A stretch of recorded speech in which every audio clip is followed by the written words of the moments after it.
for this last masterclass. Substitutions thanks to AI. Sounds a bit horrifying for a host, because this could also mean that my career could end one day and AI could come, but as long as I am still here, I want to talk about Wisehockey and the DEL, how Wisehockey helps the penny DEL clubs to play better hockey. I'm very happy to have you here on stage. Gernot, CEO of the DEL, and Miska Kuusisto from Wisehockey, so the data side for the DEL. And we want to talk about how, as I just said, data makes your league even better, and your league is really good. Gernot, really great news in the last days. Maybe you can tell us a bit more about the fantastic numbers that were published in the last couple of days. Yeah, thank you, and welcome, and happy to be here. It's a pleasure to have this opportunity. Or are we going to the video first? Or we can run it. Okay, it's running the back. We come back to it later. Yeah, we had a very. We just started our playoffs, and we had a great regular season, the best ever, I would say. We of course say that every year. It is highly competitive, but it really was very close, with the race for first place, the race for the playoff spots. The fight against relegation, where also Düsseldorf team was a long time and big names in trouble. So, and that turned out to be a very successful story, and we have a attendance record with more than 20% and over 7,100 fans in the arenas for the regular season. Turned out to be more than 2.5 million, so almost more than 20% more than our best season ever. Same with Magenta Sport, our TV partner. The TV ratings went up over 20%, so every game day attracts about 350 to 400,000 people. We see some pictures of Magenta. Some pictures here, yeah. So, and that is now it's a gimme, because 7-8 years ago we had one game per week from hockey. Now we have 400 plus games in great quality, and that has definitely helped us, and the technology has helped to make that possible with streaming and OTT platforms, obviously.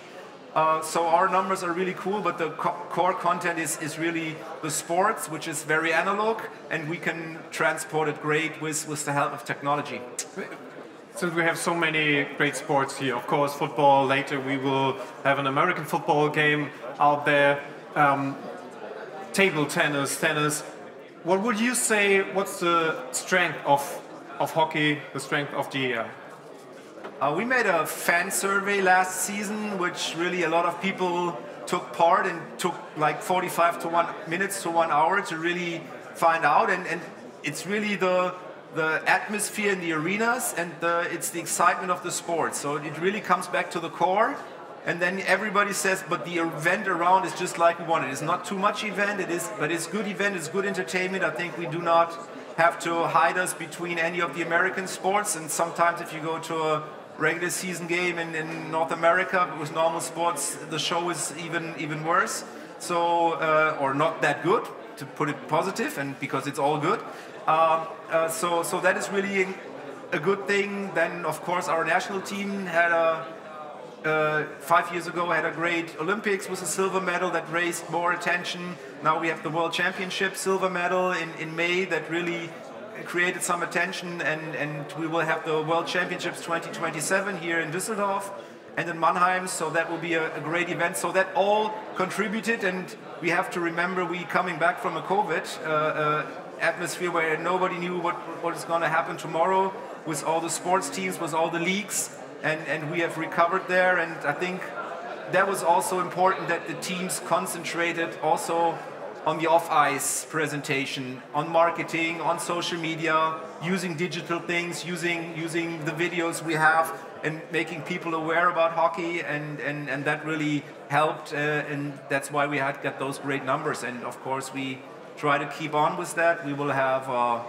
new arena next season, which is stacked with technology, the SAP Garden in Munich, with Red Bull playing there. So that will be also another level for the league, and again shows it's the great sport, the great entertainment, the great atmosphere, but then paired with technology to transport it. Miska, hockey is climbing here in Germany. Of course, there's always big football. It's different in Finland, I guess. Is it number one sport in Finland? Yeah, it is number one. Yeah. Football is second, but okay. It is vice versa. But maybe that might change one day here in Germany. We just saw so many numbers, so much data. What would you say? Why is hockey so data driven? I think one of the reasons is that hockey has been big in North America, and the statistics are very important there. Those have been always very important, and I think that's somehow philosophy in hockey. But it's also a dilemma that hockey is very difficult to track and analyze because it is so fast-paced game, and it is something that we have been actually succeeding pretty well, that we can do that automatically, and there is good space for that kind of data-driven market in hockey. If you compare to football, so there is always old legacy. Can we do this? Can we do that? But in hockey, it is pretty much that everybody is excited if you can do something new. Gernot, I think you started working with Wisehockey 2 years ago. I think it's 2 years ago. Our second season now, yeah. Yeah. What are you using the data for? I think there are different categories, right? Yeah, it's all kinds of tiers. I mean, we have obviously the one is the sports, which then divides into analytics of the game and more also scouting, because Wisehockey is also doing some other leagues, Finland, Norway, so we have an exchange between the leagues that we can use the data also for scouting players. Then day to day it's for the coaches, and they have more and more analytics. That's the one pillar, I would say, the sports pillar. Then we have the media pillar, which is especially for our media partner Magenta Sport to use it. Also others, as we know in Germany, data is not a real big market outside the TV partners, but I think that it's growing, and it's very nice to have that. Using that also, of course, on social media, on league level, on club level, so to really make up stories. And then we have the third pillar, which is marketing, which the teams obviously have the chance to market also their social media things with the data that they accrue through Wisehockey. And also there's a nice, you see the video wall here, you can put all the data up. There's a nice app or a template where they can easily use it, and again there find sponsors for the stuff. So it's really reaches in every area of the hockey business. Definitely sports, media, and also marketing, and it's really incredible what we can do. And like you said, I mean, it's very fast sport with the players changing all the time, and we have the little puck, and that's, I think, what makes Wisehockey very unique. Yeah, I mean, we can see you have deep data, you have smart data. Let's talk about how you generate the data. So what do you need inside the arenas to get these data? So we are tracking players and puck with the radio technology. So we have roughly 20 antennas at the ceiling, and those are permanent installations, so we don't have to do daily basis anything. So we don't have actually any presence in Germany. So we trust that system is working and it is maintenance free. But the tracking is just the first part. So you need to track the players and the puck. Then you can create a game model and analyze that. How do you track the puck? Because isn't it changing from time to time? Yeah, I mean, there cannot be a sensor in it. Yeah, it is. Yeah, okay. we have sensor in it, and the system recognizes which is active puck. So if something is going out to stand, so it doesn't matter.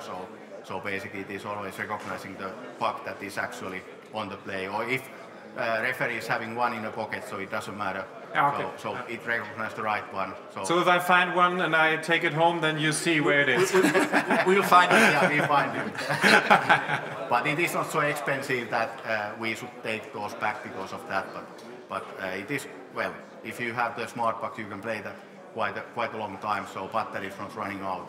But the tracking is just the first part. So when you are doing the tracking, you are able to do the analytics automatically, and that's the big thing, that all the data that we are actually doing, so it is done automatically out of that tracking data. We don't need actually video for tracking. We are doing also some computer vision like education and learning, but we don't need that for the event recognition, so we would complement with that. But at the moment we can have tens of thousands of events out of one game automatically with latency of between 200 milliseconds and maybe 5 seconds. So everything you see also in this wall, so teams are having this immediately, not during the period break, not during not next day, not 1 week, but it is available in 10 seconds. And then, as Gernot was very good summarizing, so we can deliver that through the APIs to media partner, betting partner, teams, venue, LED screen, so you name it. So you have the context for the game, and then it's basically imaging is limitation. So what you want to do with the data, how you want to do that with the fantasy games or something else. So there is no limitation for that. So how, I mean, collecting data, working with data is not brand new, but what is brand new is AI. How much did the AI technology change the whole data business for you? Yeah, I hate the AI word, but I think it's the most used word in the last 2 days here. Yeah. You can cross the one tick in the box. We have heard that, but yeah, it is very important. So we are doing, of course, traditional like algorithms, but we are doing machine learning, we are doing neural networks, different kind of AI methods. So how we actually recognizing those events out of those coordinates. So we have like 9,000 professional games already. So we have huge mass of the games. From Germany we have already almost 1,000. So that's the asset that you can actually do something. If you don't have reliable tracking data, you are not able to do those cool things if you are not having the good set of data. But for example, if we are calculating expected goals, so we have been learning neural network with 300,000 shots, and there is maybe a couple of 10,000 goals, and then based on that model we can say that what is the likelihood of the score. So it is not, let's say human is not doing that, so it is basically this kind of neural network system that is actually doing the modeling. You mentioned that it is also used by teams, by coaches. The title of this masterclass is Substitutions Thanks to AI. You said that the data can be used live. So, Gernot, what do you think? How far are we? And with AI, sorry to mention it again, how far can we go? Do you think that it might be even possible that AI will be maybe not a head coach, but an assistant coach who tells the coach, this player here, he doesn't have good data. The numbers are low. You got a substitute. Do you think this might be real? Get real? I don't think so, but it'll provide information to some video coach or to some guy and saying whatever. You have the gut feeling as a coach, obviously, and it's all human. And like I said, it's an analog sport, and that's what's great about it, and it's emotional. But what he's trying to do with a pen and the backup goalie doing shots, he will see, and he will know if he really feels that he lost 70% of the face-offs or he really did lose 70% of the face-off, and he will say, okay, and he can even say, match up and say, if this guy's coming up, he's really on a bad streak to have a face-off against this player, but I'd rather, like, with the chance as a coach saying, okay, now I've changed my line, so I match up with this guy. So I think that's what it really, it's not gonna, I can't imagine that it's gonna substitute it, but it's totally enhanced, and it's gonna change the character because you need to work with this data. And like we saw this spider web, which is maybe more not for the game to game, but it really shows how good the player is performing. You always, as a coach, have a gut feeling and you see the points or whatever in statistics, but this is like, maybe you can explain better, this spider, which really says how good a player is compared to everybody else in the league. So when you're signing your new players or casting players or lining them up in the current roster and saying, okay, yeah, maybe you're the highest paid guy, but you fucked up every face-off and you're not skating and you're slow or whatever, or you have 100 turnovers, then you can really react. How often do players come to you and say, Miska, okay, now everybody knows that I'm not the fastest guy. Thank you very much. Time to time there is that kind of things, and goalies are of course very careful about their stats because many of the bonuses are coming out of that. So and nowadays we are doing, for example, official stats for the DL, so there is no manual guys anymore marking those shots. So everything is coming automatically, which is kind of one of the substitutions that you don't have to have those 4 to 5 guys doing those manual things, but that also you need to trust the data, so those need to be correct and those need to be better than what human is doing, because people are kind of forgetting or giving. It's okay if human is doing error, but if machine is doing error, so it's never okay. So that's why you need to be more careful with the data. And then what comes to how you analyze the players and so on, you need to be a little bit in with the data, because you can do wrong decisions based on data if you don't know how those are done. So there is so huge data asset that you need to understand a bit that how you use it. I think it was really interesting with the players. They were, of course, hey, I get a chip in my pants or in my shoulder vein, and it vanished after 2 weeks. Nobody talked about it, and even the players started working for them. Of course, they're not happy if it shows they're not that good, but then a lot of them take it as an internal a reason to get better or to work on this, because it's also information for the players that they probably sometimes didn't know. And like you mentioned, the goalies, of course, it was for them a change when we went to that, but now it's objective, and now it's, I don't know, you have this, it's considered a shot on goal if it's like within 30 centimeters or something. Yeah. So there's really a range. When the puck comes from there, it's considered shot on goal. Other than that, there were people that were now substitute. They're saying, oh, is it a shot on goal or not? But he could be like half a meter next to the goal saving a shot. Then if it's the home goalie, it would be a shot. If it's the away goalie, it would not be a shot. So there's no margin or time on ice. That was also, now it's very correct, and it's very hard for humans to see when they jump over. And it's so interesting that you say it, because I mean, you know that in football right now everybody is talking about how much more can we do with the players to show more about the players to the audience. So you can definitely say in hockey, maybe it wasn't completely easy at the start, but they got used to all the tracking and all this. 2 weeks, I mean, they complained about the puck because they thought that the puck chip changed it, but it was just the other puck manufacturer, which was like 10 grams lighter, but was in the things, and actually where it jumped, it was bad ice in the arena, not the puck.